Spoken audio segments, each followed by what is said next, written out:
নমস্কার, কেমন আছেন সবাই? সিম্পলি নবনীতাতে আপনাদের স্বাগত জানাই। আজকে চলে এসেছি দুপুরবেলার কী মেনু হলো আজকে।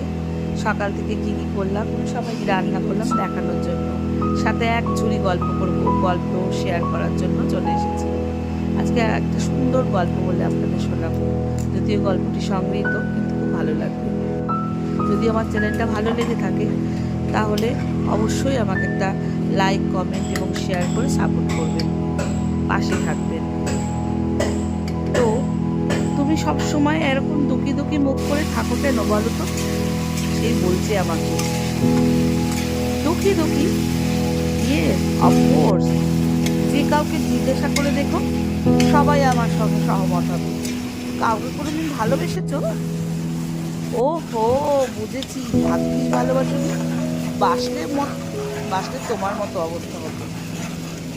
কথাটা বলে হাসতে হাসতে ক্যান্টিন থেকে বেরিয়ে গেল সে।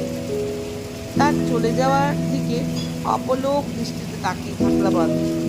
এমন সময় প্রিয়া এসে আমাকে ডাকলো, হালকা কাঁধে হাত দিয়ে।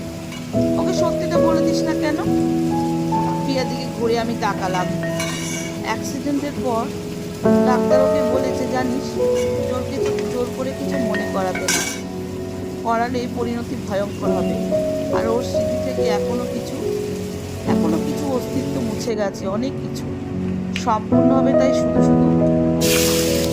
শুধু কিন্তু না রে, আমার ব্যক্তিগত চাওয়া পাওয়া ভালো থাকে, তবে ভালোবাসা বিসর্জনই আমার শুরু। বিসর্জনের পরেও কিন্তু আবার নতুন করে আগুন বাজে, আমি প্রিয়াকে বললাম।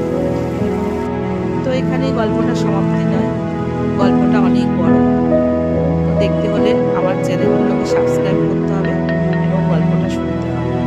দেখুন আজকে দুপুরবেলা কী রান্না করে নিয়েছি, খুব সুন্দর করে সাজিয়ে পরিপাটি করে নিয়ে নিয়েছি।